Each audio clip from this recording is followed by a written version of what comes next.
Hello, everyone. I'm actually about to do something crazy, but let me tell you what this live is about.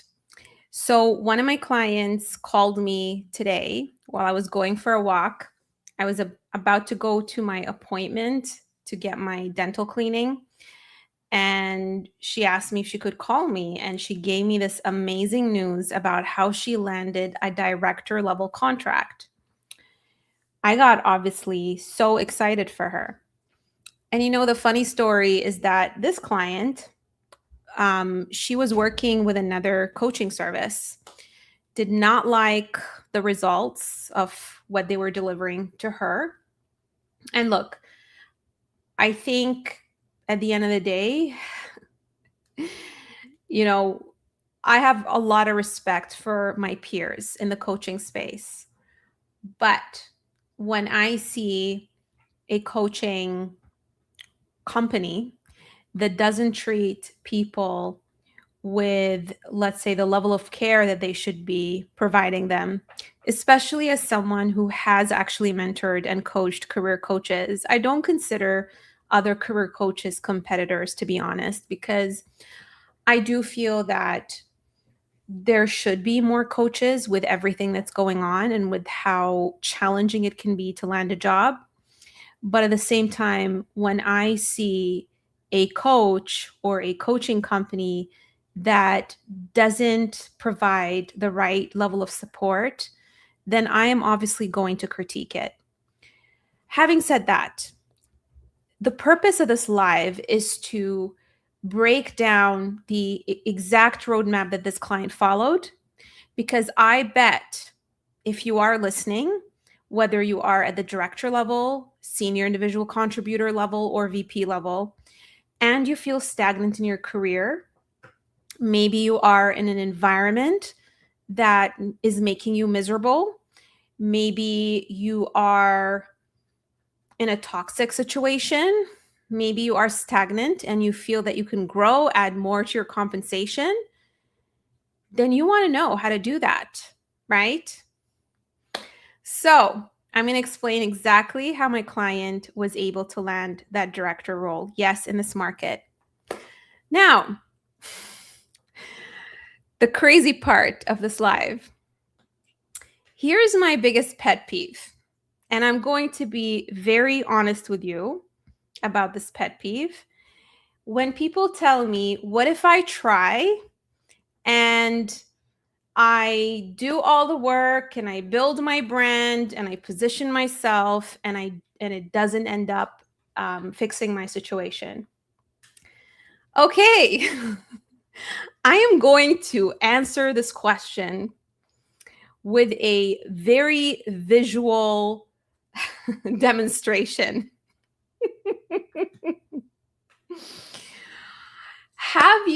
Before I do the visual demonstration, have you ever pursued a goal that was worth pursuing and knew that you were going to absolutely get it?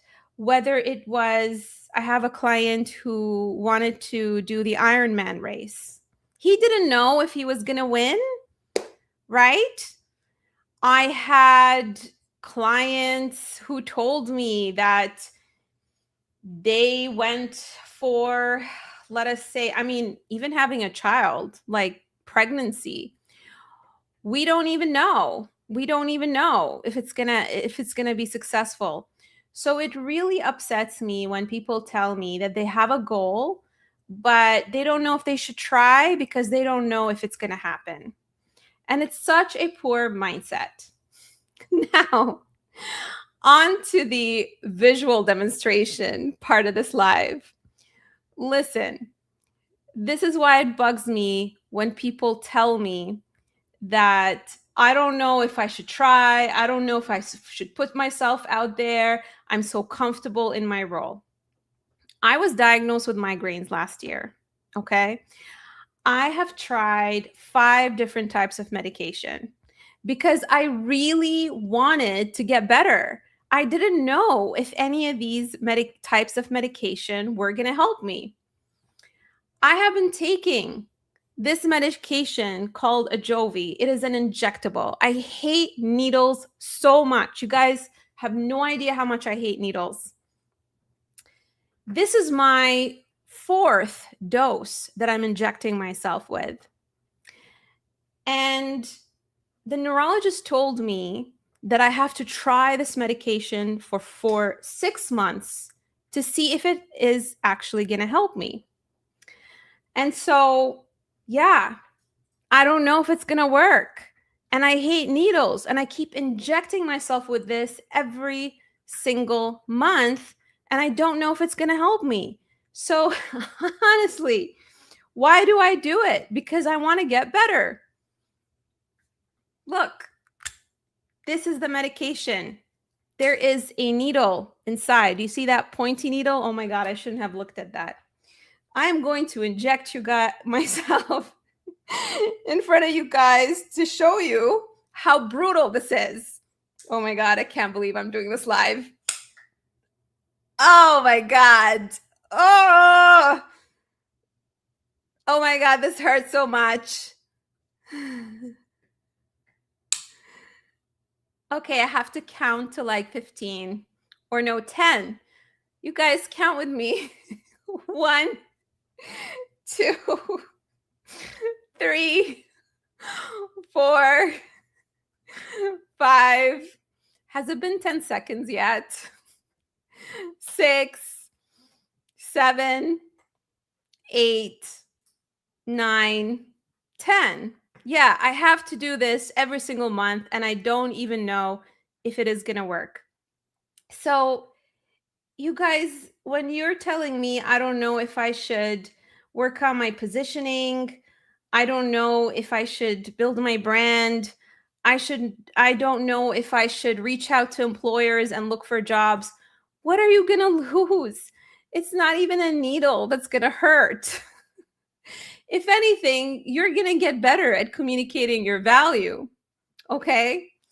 So let's talk about this client after I pull out this thing, because honestly, it's really hard for me to think right now while this needle is in my thigh. Can someone say something funny, please, to distract me?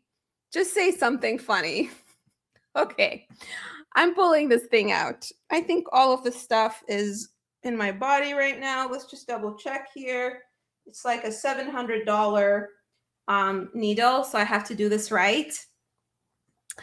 Anyway, so let's talk about what this client did in order to succeed. The first thing that she did, first of all, she was in a very difficult situation. Like, she was laid off from the job, and her husband was also laid off. Yet she still had enough belief in herself to invest into paying me and working with me, even though the results weren't guaranteed. The common thing that I hear people say to me when they are navigating a career transition is, I'm still working through my transition, and I'm refining what the outcome is going to be and what I'm looking for.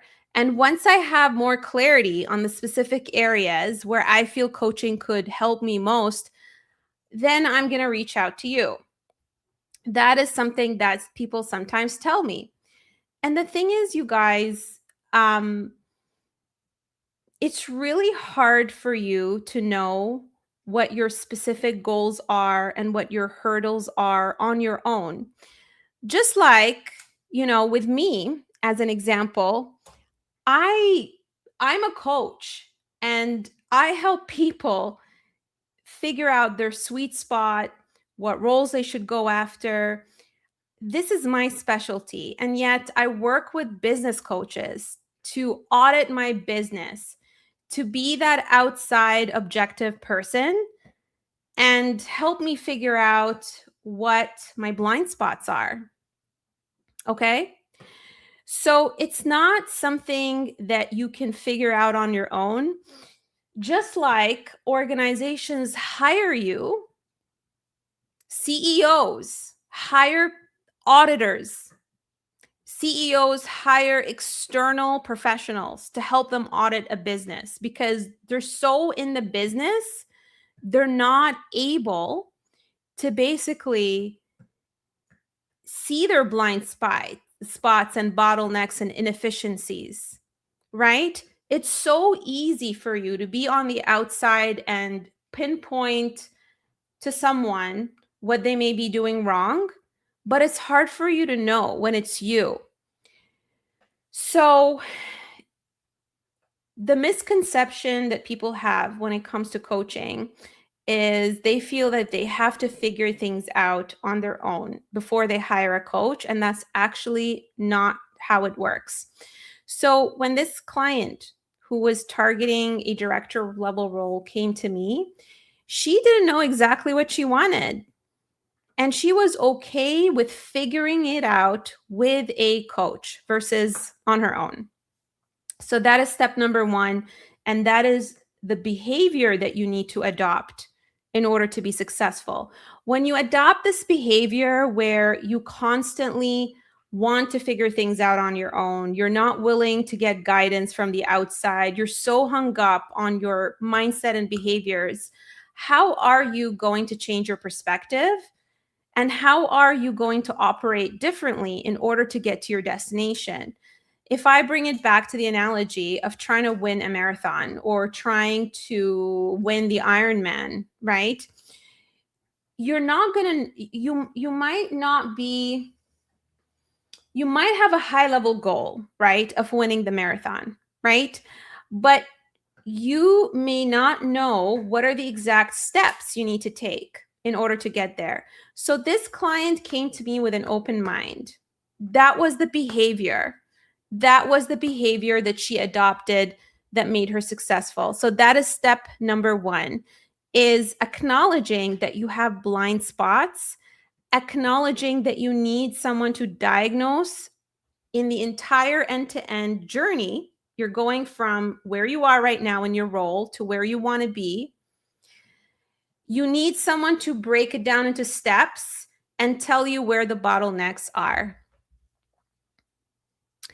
Okay, so that's step number one.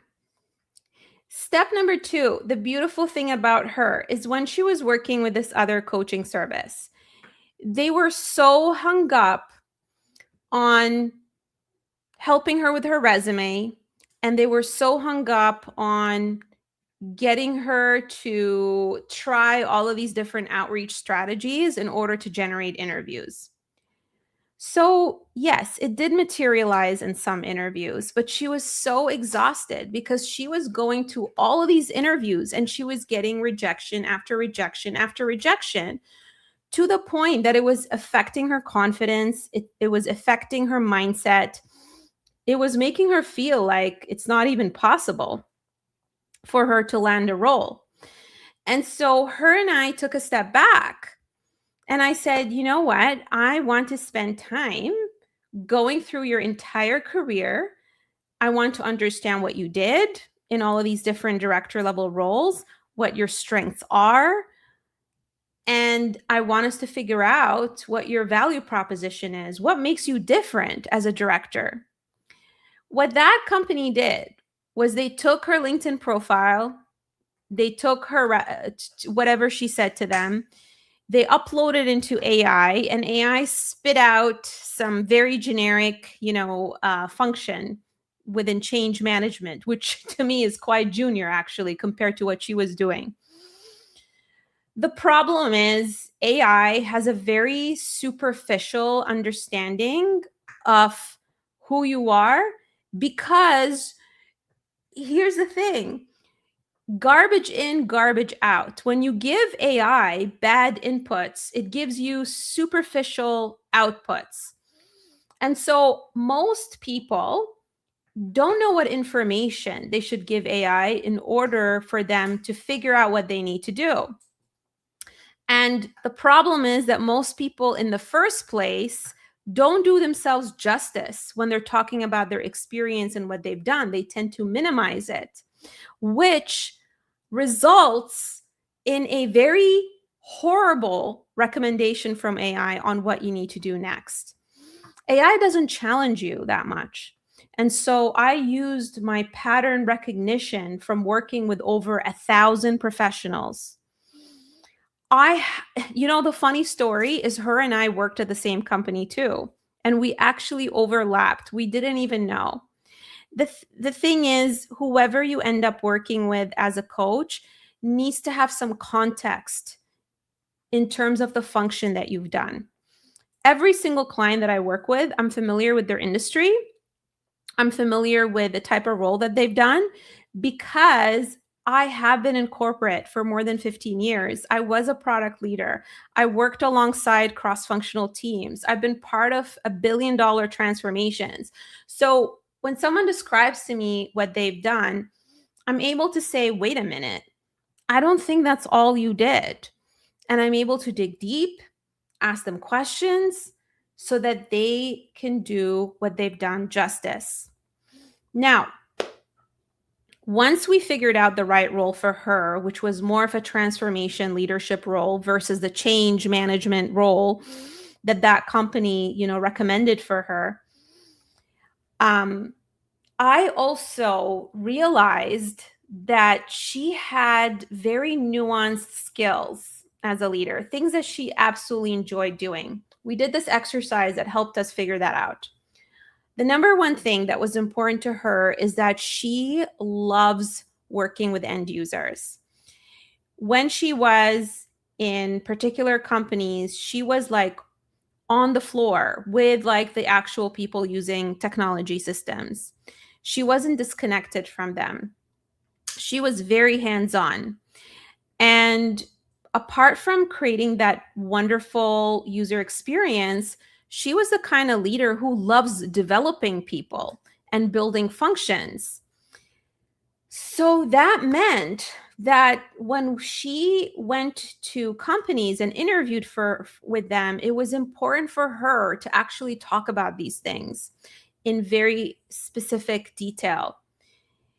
Here's the mistake that a lot of directors and VPs make is you're trying to bend yourself to opportunities out there when you should be very clear on your niche. Your niche is not your title. Your niche is the skill set that you possess that no one else, has. So I'll give you guys an example. I mastermind with a 7-figure founder. Him and I meet up every single week.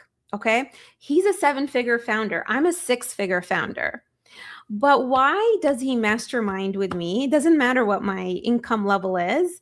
He masterminds with me because I am brilliant at positioning and marketing, but he's brilliant at sales. So together we form an amazing partnership. Like he's really good at giving me sales advice. I'm really good at helping him, with marketing advice, generating more opportunities. I mean, this is what I do for my clients anyway. I'm really good at it. I'm really good at helping, I'm really good at building brands. I'm really good at helping people get the right opportunities at their doorstep. So I'm clear on my niche. Notice how I niched myself down to marketing and helping people generate aligned opportunities versus saying career coach, my title, right? So you may be like a director of product, but maybe your superpower and your skill set is understanding users so well. Or maybe your skill set is helping the product grow or scale it, right? So you need to understand your niche. But most people are terrible at figuring out their niche. I know a lot of you are going to take this information and try to figure out your niche and talk to AI. Listen. A lot of my clients did this and failed and came to me because they got so frustrated. The more information they gave GPT, the more confused they became. Okay? So, you need to talk to someone to help you figure this out. And you need to talk to the right person who knows who has a good sense of being able to see people's strengths. Okay? So that's my advice for you. Okay, So we figured out her basically ideal role. We figured out her value proposition, which is the fact that she's really good at building functions from scratch and user experience. The third part that is the most critical that helped her get the offer, okay, was how she talked about her experience. She was minimizing what she was doing. When she was describing the projects and the initiatives that she was on, she was minimizing them. She was leaving out information. She was talking about herself like a doer instead of a builder and a strategic leader. And we worked on that.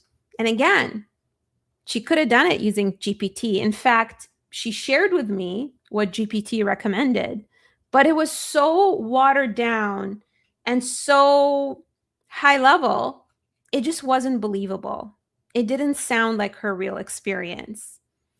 The other part is also you need to practice, because you're not going to read off a GPT prompt when you're in an interview. You need to hold a conversation. You need to be able to improvise.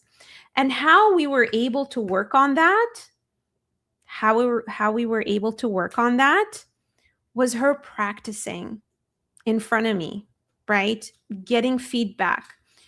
I was literally breaking down all of her answers, pulling them apart, nitpicking on every single word that she was saying, critiquing the structure. You know, sometimes a lot of leaders, like, they're all over the place when they tell a story. The story doesn't even have a point. We get to the end of the story and sometimes they tell me, "Oh my God, I forgot what I was saying. I don't know where I'm going with this." Oh my God, if you don't know where you're going with your answer and you lost your train of thought, what do you think is going to happen when a recruiter or hiring manager is listening to you?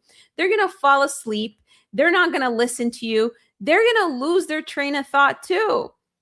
And so you're telling me that you don't know if you can get the role. You don't know if you can get out of your situation, but you don't want to work on the way you communicate. You don't even want to try. Well, now we figured it out. If you don't want to try and if you don't want to make time to work on the skill set, then yeah, you're going to stay stagnant in your career. Can you think of any leader out there who is a poor communicator, who is not able to convey their ideas in a clear way that connects to their audience? Give me a name of a leader who is a poor communicator. I dare you, a successful leader who's famous, I dare you to put in the chat one person who doesn't know how to communicate, who is great at what they do, and is a recognized leader. You can't think of one, right? Now, if you're with me, I'd love to know who is a leader that you love listening to. Put that in the chat. Kamala Harris, great. Who else? You know, I love listening to Barack Obama. I'm not so much into a politics person, but he's a great speaker. I even watched, one of the Netflix series where he talks about careers, actually. Notice how he speaks. When he tells story, there's always a point to the story. It doesn't feel like you have to work so hard to actually understand what he says. But a lot of you have that difficulty and you don't want to work on it. And you think that, hey, I just need to know the right people. Here's the thing. At some point, if you think of yourself as a business will never survive on referrals. A business needs to learn how to advertise and communicate their value without referrals, because referrals dry up. Even if you don't, like, people tell me the story of, I don't have connections, I don't know the right people. Okay, you don't. So what are you going to do about it? You need to build those relationships. How do you think you're going to be able to build those relationships? By being boring? by talking about your experience and sounding like a textbook and putting people to sleep? No. So if you're, again, how important is it for you to grow your career? Just like how important is it for me to not have migraines on a daily basis? If your goal is important to you, then you need to figure out what's blocking you from your goal, and you need to work on the behaviors that's going to help you reach your goal. The behaviors that I'm adopting is taking this stupid medication, exercising, eating healthy. The behaviors that you need to adopt in order to grow your career is you need to have a clear target on what your ideal role is, instead of spreading yourself thin and shotgunning, hoping that somehow if you apply to those 100 different types of roles at the VP level, at the director level, at the senior individual level, contract, full-time, somehow magically, there will be a fit. Except that when you're doing that, you're getting confused about your own identity. You have 40 different types of stories that you show up. There's like 40 different versions of you for every job that you apply to. And you can't even keep track of what version of you is showing up to what interview. And that's why you're not getting those opportunities. And you think that AI is going to automate it and streamline it. Okay, maybe, although arguably, absolutely not. You're going to have a very watered down generic brand that a recruiter is going to look like, because you only have one LinkedIn profile, by the way, in case, you forgot about that. And if you have 20 versions of your resume, guess what? The recruiter is going to look you up on LinkedIn, and they're going to see what your LinkedIn says, and it's not going to match that resume that you used to apply. Okay? And probably what you're doing is because you haven't made up your mind and you're so scared to make a commitment. Your LinkedIn is probably a collage of all the roles that you think that you can land. It's like going to a store or going to a doctor and saying, "What kind of patients do you help?" "I don't know. I help all kinds of patients."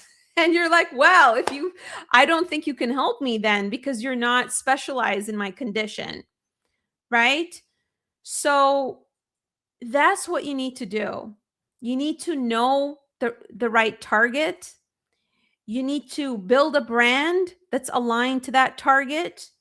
And you need to convert your interviews into an offer. Those things are very hard to do on your own, because one, it's difficult when you're inside the jar and can't read the label. You've done so much, you have a messy career. It's very difficult to organize it on your own. Using AI is not going to help you, because to begin with, you're giving AI the wrong information, and this is why it's giving you the wrong advice. The third reason is this is obviously an emotional journey. You need accountability. You need a system, and you need someone who is going to hold you accountable. Just like a personal trainer.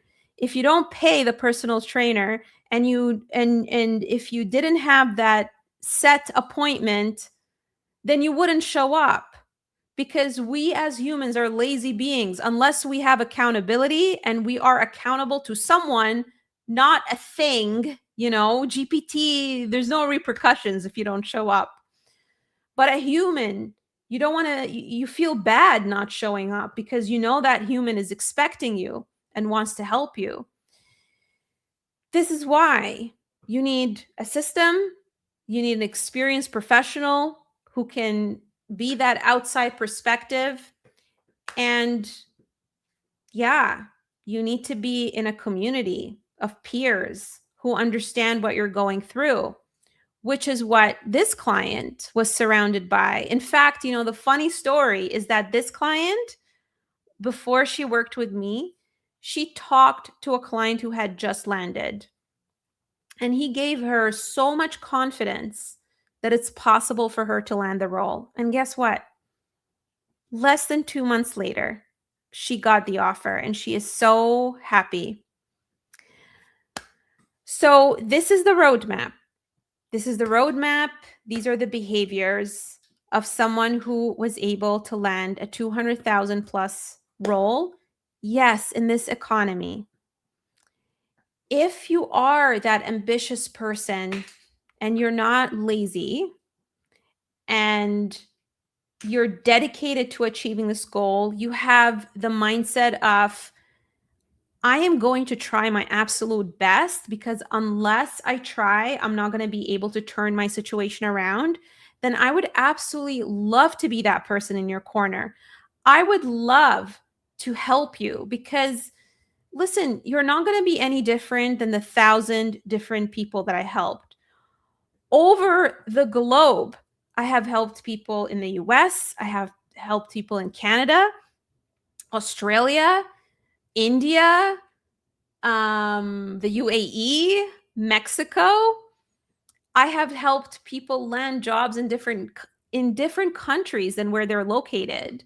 A client who was in Italy helped her land in the UK. A client who is based in the US landed in Portugal. A client in Mexico who landed in Canada. So believe me when I tell you that I have tackled every single case out there. And I'm not saying this with any exaggeration, because go into my LinkedIn profile, look at the recommendations. You will see a variety of clients from entry level all the way to C-level. Look at the types of roles that they've landed, their backgrounds, what countries they're from, and you will know this. So it's really a matter of whether you want to solve this or not, and how much you want it, and if you're willing to put in the effort. If you are that kind of person, then book a career diagnosis call with me.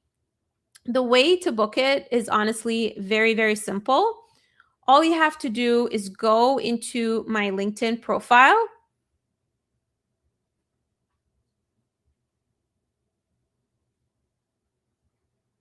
And by the way, this client who landed, she landed 100% remote role, by the way. So for those of you who say it's so hard to land a remote role, blah, blah, blah, listen, nothing is hard if you're able to sell your value clearly.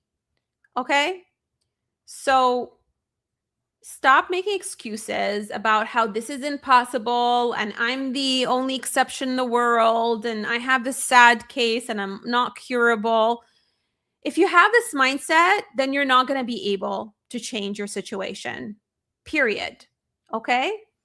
So click on book an appointment if you want to chat with me. I would love to chat with you if you are the kind of leader who is high performing. If you believe in yourself, if you know that you're competent in the role, because I can't improve your competency. My job is not to help you become better at the job. My job is to help you get the right opportunity for you that's going to help you grow your career.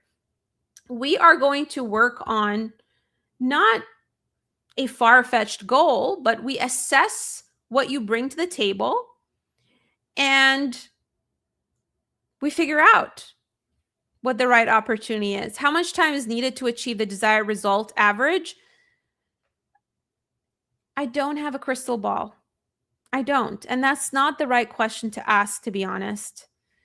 Again, if you put in the work, you make the effort, you will get the result. When does it happen? It depends on what's out there in the market. It depends on how fast of a learner you are and you're able to improve your communication skills. But I just gave you an example of someone who was able to achieve this in practically a month. I have another director level client who landed a role in 2 months. Now, do I think that every single person who works with me is going to land in that time frame? No. And I would not want to put the pressure on anyone who works with me to say that, hey, if you don't land by XYZ, then you're a failure, because we all have our learning curves. We all have our circumstances. And maybe there are going to be more than one thing that we need to adjust, because I see landing a job as a complete system that has multiple steps.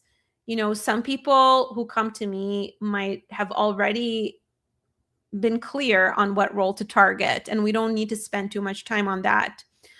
Some people, the issue is they're not getting any interviews at all, and their brand really needs to be rebuilt, right? So it really depends on your situation.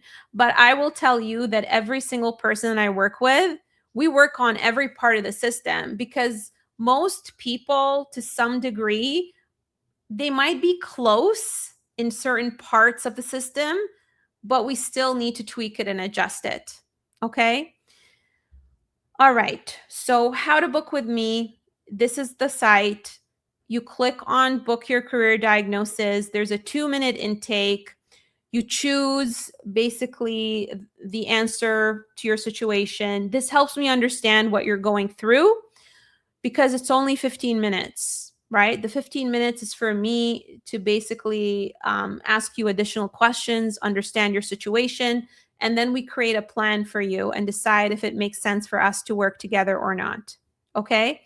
So, because it's only 15 minutes, I do ask people to fill out this form so that I come in with some context about your situation. Once you complete this 2-minute intake, then it'll take you to my calendar link so that you can book a call with me. All right? Okay. I say a lot of what I say from love, because I really do care about people. I care so much about people. And I'd rather be honest with you. Some of you hold yourself back because of your mindset and behavior, and tell yourself stories about how it's not possible, how your situation is different, how your friend told you it took 8 months. Forget about your friend. Maybe your friend was following the wrong approach. Maybe your friend is not as capable as you are, and that's why it's taking them longer. You don't know what that other person's situation is. And instead of limiting yourself and comparing yourself to other people, maybe adopt the mindset of, I am great at what I do, and I can do this, and I'm going to try.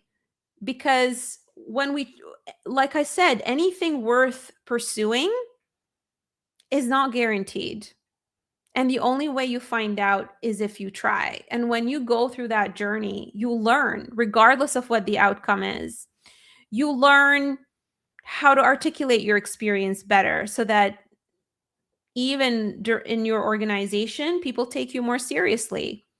You learn more about yourself as a person, what you're great at, your strengths, all of these things. But again, based on my experience of working with over 1,000 people, when people approach this the right way, through the right system, they end up landing. It's not a matter of if, it's a matter of when. Okay? All right. I hope you enjoyed this. I hope that you learned a lot from this roadmap that my client took in order to land a 200,000 role. I also hope that you learned the behaviors that high achievers have and successful people who land roles adopt. And like I said, my door is open.